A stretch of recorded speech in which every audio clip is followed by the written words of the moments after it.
2000-ൽ പരം വർഷങ്ങൾക്ക് മുമ്പ് തന്നെ ആദിമ നിവാസികളുടെ ചികിത്സാക്രമത്തിന്റെ ഭാഗമായിരുന്നു നോനി. ഈ അടുത്ത് നടത്തിയ പരീക്ഷണങ്ങളിൽ ശരീരത്തിന്റെ പ്രതിരോധ ശക്തി കൂട്ടാനും ക്യാൻസർ, പ്രമേഹം, അലർജി, ഹൃദ്രോഗങ്ങൾ, ശ്വാസകോശ രോഗങ്ങൾ, കരൾ രോഗങ്ങൾ എന്നിവയെ ചെറുക്കാനും നോനിക്ക് കഴിയുമെന്ന് തെളിയിച്ചിട്ടുണ്ട്.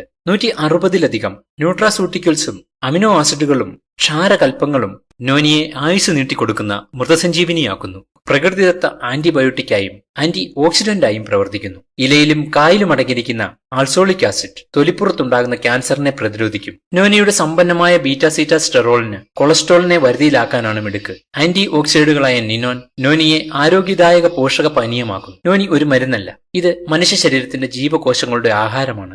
ഇതിന്റെ ഉപയോഗം മൂലം മനുഷ്യാവശ്യത്തിനാവശ്യമായ എല്ലാ പോഷകങ്ങളും ഒരുമിച്ച് ലഭ്യമാവുകയും ശരീരത്തിൽ അടിഞ്ഞുകൂടുന്ന വിഷാംശങ്ങളും മാലിന്യങ്ങളും നീക്കം ചെയ്യപ്പെടുന്നു. തൽഫലം മരുന്നുകളുടെ ഗുണം കോശങ്ങൾക്ക് കിട്ടുന്നു. രോഗശമനവും ഉന്മേഷവും കരുത്തും ലഭ്യമാവുകയും ചെയ്യുന്നു. നോനി ജ്യൂസ് ഒരു മരുന്നല്ല, കോശാധിഷ്ഠിത ആഹാരമാണ്. കെമിക്കലുകൾ ഇല്ലാത്തതും പ്രകൃതിദത്തവുമാണ്. നമ്മുടെ ശരീരം കോശങ്ങളാൽ നിർമ്മിതമാണ്. നാം കഴിക്കുന്ന വിഷാംശം നിറഞ്ഞ ഭക്ഷണ പദാർത്ഥങ്ങൾ, ശ്വസിക്കുന്ന വായു എന്നിവയിലൂടെ ഈ കോശങ്ങൾക്ക് മേൽ ഒരാവരണം രൂപപ്പെടുന്നു. അത് കോശങ്ങളുടെ പ്രവർത്തനം തടസ്സപ്പെടുത്തുന്നു, അല്ലെങ്കിൽ കോശങ്ങൾ നശിച്ചു പോകുന്നു. ശരീരത്തിന്റെ രോഗപ്രതിരോധ ശക്തി അങ്ങനെ കുറഞ്ഞു വരുന്നു. നിത്യേനയുള്ള നോനിയുടെ ഉപയോഗം കോശങ്ങളെ ഉത്തേജിപ്പിക്കുകയും രോഗപ്രതിരോധ ശേഷി കൂട്ടുകയും ചെയ്യുന്നു. കുട്ടികൾക്കും മുതിർന്നവർക്കും പ്രായമായവർക്കും ഇത് കഴിക്കാവുന്നതാണ്. 3 വയസ്സിന് താഴെയുള്ള കുട്ടികളും ഗർഭിണികളും നോനി ഒഴിവാക്കണമെന്ന് ആയുർവേദ ഡോക്ടർമാർ പറയുന്നു. പൊട്ടാസ്യം കൂടുതലുള്ളതുകൊണ്ട് ഡയാലിസിസ് ചെയ്യുന്ന കിഡ്നി പേഷ്യന്റ് നോനി ഒഴിവാക്കേണ്ടതാണ്. കാണുമ്പോൾ സീതപ്പഴമെന്ന് തോന്നുന്ന നോനി ഇന്ന് പ്രതിവർഷം കോടിക്കണക്കിന് രൂപ വരുമാനമുള്ള ഔഷധ മാർക്കറ്റിലെ താരമാണ്.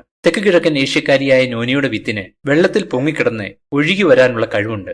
ആൻഡമാൻ നിക്കോബാർ ദ്വീപ് സമൂഹങ്ങളും ഇന്ത്യൻ തീരപ്രദേശങ്ങളും ഈ ഔഷധവൃക്ഷം വളരുന്നതിനുള്ള കാരണവുമാണിത്. കൂടാതെ നോനിയിൽ vitamin A, vitamin B, vitamin B2, vitamin B6, vitamin C and vitamin E, കൂടാതെ calcium, iron, niacin, folic acid, phosphorus, magnesium, zinc, copper, മറ്റു മിനറൽസായ chromium, manganese, sodium, potassium, carbohydrate, പിന്നെ 160-ലധികം ഒറ്റപ്പെട്ട ന്യൂട്രാസ്യൂട്ടിക്കൽസും അടങ്ങിയിട്ടുണ്ടെന്നാണ് പഠനങ്ങൾ പറയുന്നത്. ലിറ്ററിന് 1500 രൂപയ്ക്ക് മുകളിലാണ് നോനി ജ്യൂസിന്റെ വില. ഇന്ത്യയിൽ ഹിമാചൽ പ്രദേശാണ് നോനിയുടെ പ്രധാന ഉൽപാദന സ്ഥലം. നോനി ജ്യൂസ് ഇന്ത്യയിൽ ഉൽപ്പാദിപ്പിക്കുന്നതിന്റെ 70% വിദേശ രാജ്യങ്ങളിലേക്ക് കയറ്റുമതി ചെയ്യുകയാണ്.